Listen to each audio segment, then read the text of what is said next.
Hey viewers, welcome back. Mars here. Today we'll be looking at some Ultra League battles. Before we get started, just want to say thank you to all of you who show the Little Cup battle video so much love. Really appreciate it. Let's look at this team. This is a team I used in the past. It's XL Steelix, Charizard, and Swampert. The Steelix is not the ideal IVs. You'd want it a little bit less attack heavy. My IV is almost a Honda, but it still works. And then Charizard hits hard. It's not the tankiest thing. No, it's actually a glass cannon team, but that's the idea that I was working with. The team covers most of the meta. You have Registeel, which is rank 1. The Swampert and the Charizard does well against that. You have Trevenant, which the Steelix and the Charizard does well against. Cobalion, which is Charizard and Swampert does well against. Tapu Fini, which the Swampert and the Steelix can do some damage. A note though is that with Steelix you could run Earthquake instead of Crunch, but given the Charizard, the Giratina and Trevenant and Cresselia, Crunch does come in handy if you're going up against those. But Earthquake does offer a little bit of coverage, but the team itself deals with those weaknesses, so you could leave it as it is. This team I went 9-10, sorry, so I only lost one game out of the 2 sets, so it covers the weakness pretty well. So the idea is Steelix in the lead with the Dragon Tail. Dragon Tail hits everything hard with the exception of the 2 things that it resists or will resist it. That's the Steel and the Fairy. But even the Fairy in the Greatleague will still take a bit of damage from it. So it's a Psychic Fangs, Dragon Tail combo, and Crunch for a little hard damage, and you still get the chance to debuff the defense using Crunch as well. Then in this case, your safe swap is Charizard with Blast Burn. But because Charizard is not that tanky, it doesn't function too much of a safe swap, but more of a coverage Pokemon. Because the only thing you'd worry about with Swampert is water and rock. So if you're dipping from Steelix to Charizard, you're expecting to either pull out something like a water and a rock, which the Steelix, something that the Steelix would lose against, fighting water ground, which Charizard deal with one of those things, and then you get Swampert to align at the back to close. So in this battle, our opponent chose to stop attacking or they force close they have. It doesn't seem like they're force close, so no, they're backed up. So the team, again, Greatleague, we have Swampert in the back. This is where we want to see the Trevenant. And if they dip, we'll try to align it on our Charizard. So I went straight for the Crunch here. We will lose CMP on the Steelix. Steelix is mostly defense heavy, so you do CMP. So unless they go Shadow Ball, we are pretty okay. So we call the first beat. I think we're going to we call this, and they dip, so we're going to Psychic Fangs and get our Swampert on it. The problem though is that in the mirror match, still 2 Hydro Cannons will take us out, and now we're shield tie, so we can let this one go, and we are going to go to back ourselves, knowing that we can take it out with 1 Hydro Cannon because of the debuff. So build up to the 2. We're expecting them to shield the first one. Or shield the second one, it doesn't really matter. But if they let it go, it should kill. And if it doesn't kill, it's within farm down range with either the Charizard or the Steelix. So in this case, you'd want to come Charizard, start farm up. I went with the Steelix, which is not good.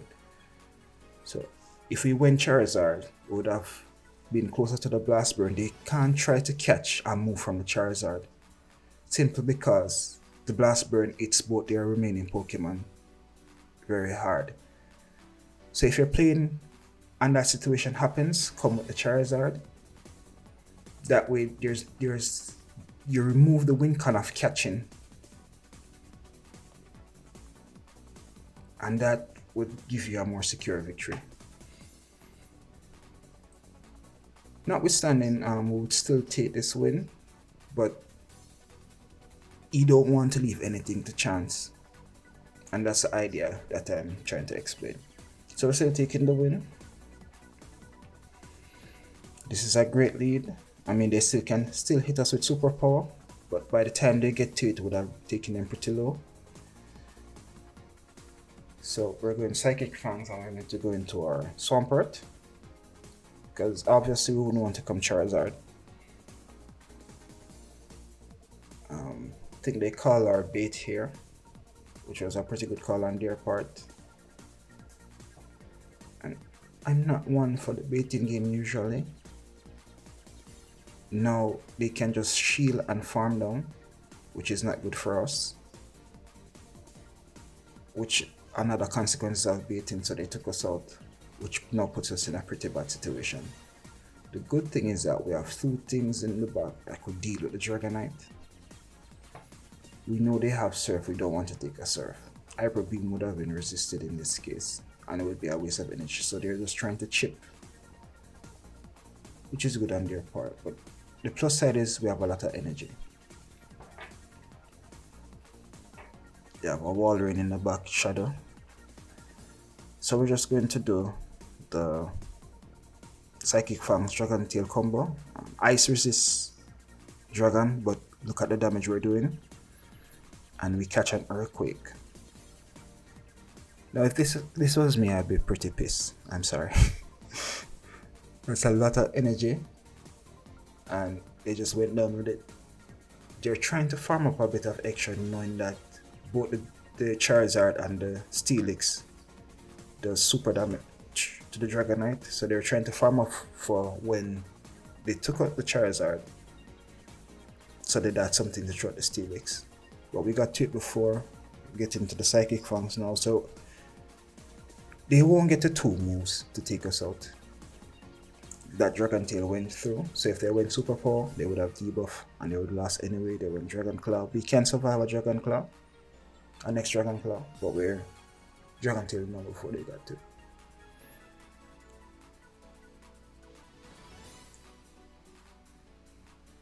We only have to worry about the Earthquake here.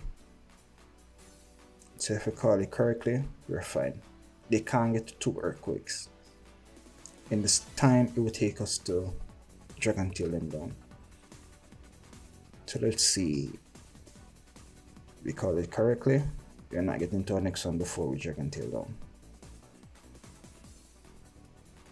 Considering we're still Psychic Fangs debuffing, we get our next shield.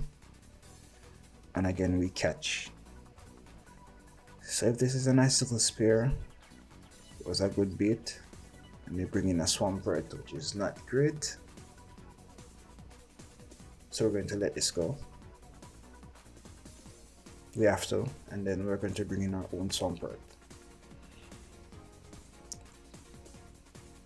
Ours is 0 attack, so if they have any attack on theirs, we're going to lose CMP. But it means that we can take the Hydro Cannons a little better from them. So it didn't even do 50%. Now the idea is that they're thinking we're going to go back-to-back Hydro Cannon. So instead of doing that, we go straight Earthquake. No, we can farm down because they're not going to shoot. They're going to say they're going to take the first one. and shield the second one, and that's why we went straight Earthquake. So that's a little tip in the mirror match if you want to play it like that, because they know one Hydro Cannon won't hit them. So we build up to 2, showing that we're going to throw back to back when we just went straight for the Earthquake. We're looking pretty good here. We're going to let this go. We can farm down the Venusaur. And then we're going to have 2 Hydro Cannons. But this is still look like a loss because they do have 1 shield left. What they have? They have a Wall Rain. Yeah, this is a loss for us. But still good game nonetheless. And we got a 4-1 there. So that's still 1 battle we lost. And let's see how we play this one. We have a Wall Rain again. And that's again the combo Psychic Fangs, Dragon Tail. This Wall Rain seems like it's ranked pretty highly. That didn't do as much damage as I was expecting. We call the Earthquake correctly. But yeah. The team is pretty straightforward. There's a little bit of trick in terms of securing certain wins, when to catch, what to catch with, what to swap in when you face certain teams. We pull out a fighter, a counter user rather,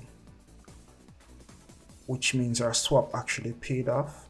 We're down a shield, yes, but now we can align our Charizard here, and hopefully whatever they have in the back we can deal with the Steelix.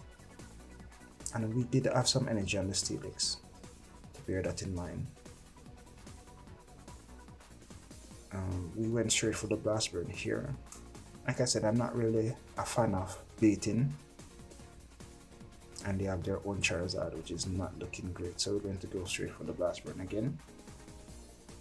If they let this go, it will take them pretty low. We're trying to catch, because they're going to go for Dragon Claw. So we were trying to catch, and they went for the Blast Burn. So I'm glad that didn't go through. We can just Dragon Breath here. Shieldless. Well, this is a Dragon Claw. We're going to let this go. We should have let that go. We're down a shield, so we're going to go Psychic Fangs. We can take a Cross Chop and live. So Psychic Fangs to lower the defense, and then Crunch. Because Crunch is neutral, Psychic Fangs is resisted. We got the shield, which is great. Now we're going to go straight Crunch. This should not KO, but 1 more Dragon Tail should do it. We should lift this as well. Steelix is pretty tanky, and that's why I'm saying if you want to build one, ideally you'd want to build one with lower attack than mine. Mine is a practical under. Not the greatest here. We can live up 1 Blast Burn, but the wing attacks would add up, so we shield that correctly. Psychic Fangs and Dragon Tail. Look at the damage. We're already at 50% with another Psychic Fangs. They have to get to Blast Burn. If they go Dragon Claw, that's meh. And we swap, knowing that they would have been at the Blast Burn, but they didn't throw, they banked that energy, so we have to bear that in mind. They have a Blast Burn. This is a good matchup for us. They don't have any move to one-shot the Swampert. And that's the power of Swampert. It hits everything super hard and only super weak to grass, because we could live a Blizzard if it had Blizzard. So we're going to let this go. It's pretty low enough. We're going to come our Charizard, because we don't resist the counter with our Steelix. And we know that the Excalibur can't hit us with anything. So we're going to let this go. And we're keeping our shield for their Charizard. They come in with a Swampert, which is not looking great. Both of our backline is weak to the Swampert. So we're chipping here. And they're building up, which gave us the opportunity to throw the second Blast Burn. So now we don't have to shield anything. We're going to let this go. Because again, remember, their Charizard at the back has a Blast Burn ready. And they didn't get off a move, so we can shield this Blast Burn. Let's see. They went Dragon Claw, which is not great. So we didn't call that correctly. But we'll get off the Psychic Fangs. Let's see if we live a Blast Burn at this range. Yes, we do. And we Dragon Tail then out here that way. Same concept. This is the same battle except this is a Shadow Charizard, which means that the Blast Burn will almost one-shot us. Usually, trainers that don't shield tend not to bait. It's not a rule, but just something to consider. Whenever your opponent don't shield a charge move, knowing that they're at their charge move, they generally tend to go for the nuke as opposed to throw a bait move. We could have stayed with the Steelix there, knowing that we have our Swampert in the back to deal with their Charizard, but we wanted to maintain switch, and this is also another reason why we swapped, because we wouldn't have pulled out this Lantern and would have taken some amount of damage, so the Surfs now would have been more threatening. So now we can come Swampert knowing that I'm not sure why. What was my thought process? Okay, I think the thought process is Steelix can take the hits better, knowing that we have a good matchup with the Swampert and the Charizard in the back. We can absorb all the energy from the Lantern here, farm down with whatever is left. We needed shields as well. Farm down the Lantern, comes out with energy so we can go back to back Hydro Cannon. We call the first attack correctly. We throw an alignment here, so they lost all that energy. We're going to get the last shield, and we can shield up one Surf, knowing that we can outpace to the Hydro Cannon. And they knew that, and they let it go, so we're taking that one as well. This is a great lead. The only thing the Ampharos can hit us with is Focus Blast is if it has that. And that was pretty quick. So this Ampharos is probably running Brutal Swing and Thunder Punch. So we're looking great. I'm not sure why we went for the crunch here.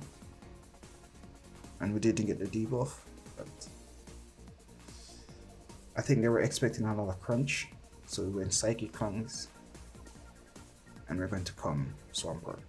And this is just hard counter, to be honest, because the regular Muk, Cantonian Muk, only has Thunder Punch and Foul Play, I think, and I think Acid Spray, but no one run Acid Spray.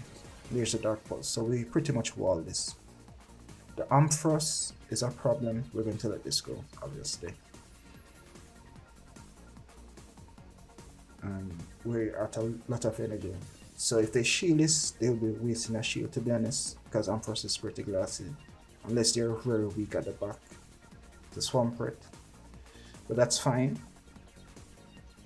We're taking it out. We have shield advantage and they have Swampert, so we're not looking great. So let's see how we built up this one. We're going to commit our first shield here. We know that we have to chip. We have to commit our second shield because we didn't throw correctly. So we're going straight for the Blast Burn. We build up to the 2. We talked about the strategy. We build up to the 2. They know they can survive a Dragon Claw, so they won't shield. So we got their last shield. We got to the second Dragon Claw. They were expecting a catch. I'm so just thinking that's why I didn't throw. But then we got to the second Dragon Claw and take that one. And that's how we played out of that one. And we've seen the Walrein matchup before. It's something new. So this is pretty comfortable once we shield Earthquake. They can't get to 2 Earthquakes.